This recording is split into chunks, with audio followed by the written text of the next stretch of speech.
नमस्कार दोस्तों, कल्पना voice channel में आप सभी का स्वागत है। लालची बहू बेटे। एक गांव में राम नाम का एक गृहस्थ रहता था। उसकी पत्नी का नाम शारदा था। उनके 2 बेटे और 2 बेटियां थीं। एक छोटा सुखी परिवार था। राम ने अपना सब पैसा उनके बेटे और बेटियों, उनकी पढ़ाई, शादी और उनके लिए अच्छे घर बनाने में खर्च कर दिया। राम के बेटे और बहुएं स्वार्थी थे। माँ बाप ने इतना सब किया था, फिर भी राम को अपने बेटे बहुओं के रहमो करम पर जीना पड़ रहा था। उन दोनों को बेटों और बहुओं से बहुत ज़्यादा हीनता और अपमान का बर्ताव मिलता था।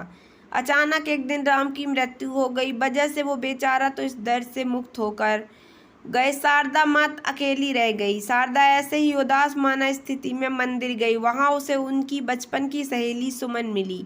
उसे देखकर उसे अच्छा लगा। शारदा को उदास देखकर सुमन ने शारदा से उसकी उदासी का कारण पूछा। शारदा ने अपने दुखी जीवन का सभी विवरण बताया। उसे बताया वह सब सुनकर सुमन ने उसे गुप्त में कुछ तो कहा। वो सभी सुनकर शारदा को थोड़ा सा आधार मिला। दूसरे दिन सुबह जिस प्रकार सुमन के बताए अनुसार सुमन एक बैग लेकर शारदा के पास गई और वो जैसे ही पहली बार ही मिल रही हो ऐसा बर्ताव किया। सुमन ने शारदा को गले लगा लिया। शारदा ने सुमन को पूछा, सुमन तुम यहाँ हमारे गांव में कब आई और किसके घर ठहरी हो? शारदा के दोनों बहू शारदा की आवाज़ सुनकर तुरंत अंदर से बाहर आईं। उन दोनों को देखकर सुमन बोली, अरे मैं दूसरे के घर पर कहाँ रहूं? हम दोनों मौसेरी बहनें हैं, तो भी सगी बहनों से ज़्यादा हमारा रिश्ता अटूट है। मुझे जीजाजी गुजर गए मालूम पड़ा, इसलिए मैं तुम्हें मिलने के लिए और भेंट देने के लिए आई हूँ। पहले दिन तय किए अनुसार शारदा बोली, सुमन तुम मुझे मिलने के लिए आई, यह सुनकर बहुत अच्छा लगा, पर तुम मुझे भेंट देने के लिए कुछ लाई हो, इसका अर्थ मुझे कुछ समझ में नहीं आया। सुमन जानबूझकर रोने का सुर निकाल कर बोली, अरे शारदा, मुझे पता है कि आप दोनों ने तुम्हारा सभी पैसा बेटे बेटी की पढ़ाई, शादी और उनके लिए अच्छा घर बनाने में खर्च कर डाले। आप दोनों ने खुद के लिए कुछ भी नहीं रखा। यह सब ठीक है क्योंकि आपके बेटे और बहुएं सभी अच्छे हैं, इसलिए वह तुमसे प्यार से बर्ताव करते हैं, तुम्हें अच्छे से संभालते हैं, इसका मुझे पूरा भरोसा है। लेकिन हमारे यहाँ पर सब उल्टा है। हमारी आर्थिक परिस्थिति अच्छी होकर भी बेटे पढ़े नहीं, इस वजह से वह कोई भी उद्योग धंधा करते नहीं है। उनको सिर्फ बैठकर खाना आता है।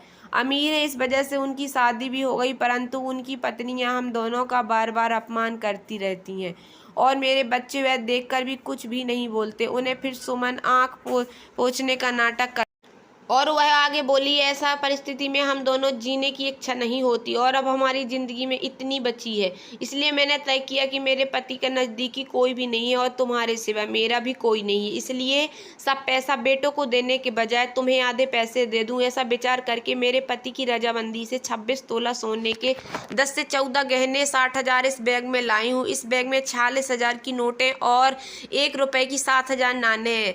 अभी कुछ पैसे ना कहती हो, हमारा प्यार समझकर यह बैग, उसकी चाबी ले लो, मैं सिर्फ तुम्हारे पास चाय पीकर तुरंत चली जाऊंगी।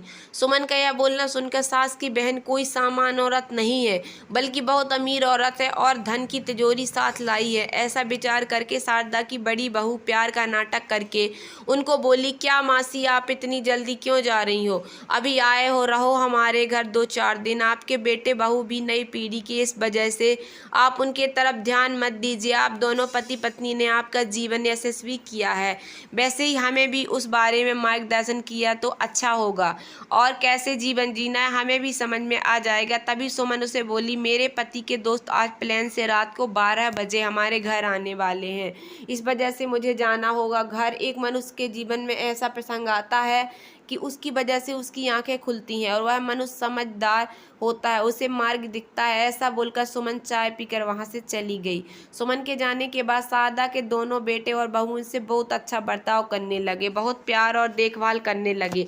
शारदा खाने के बाद रात को अपने रूम में जाकर दरवाजे की कुंडी लगा लेती। सुमन ने दिए हुए पैसे पत्थर पर पीट कर बजाकर गिनती थी।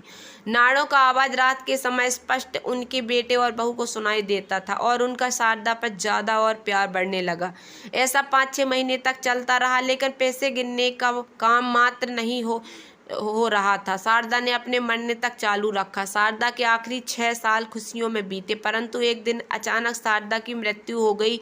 उनके जाने के बाद रिवाज, लोक लाज के लिए बहुओं ने, बेटों ने आंसू बहाए। फिर उन्होंने शमशान से आने के बाद तुरंत माँ के रूम में जाकर उस बैग का ताला खोला और उनको धक्का लगा, क्योंकि उसमें सिर्फ पुराने समाचार पत्र, 4-5 वजनदार पत्थर और सिर्फ 1 रुपया था, जो रुपया पत्थर पर पीटने पर पूरा का पूरा खराब हो चुका था।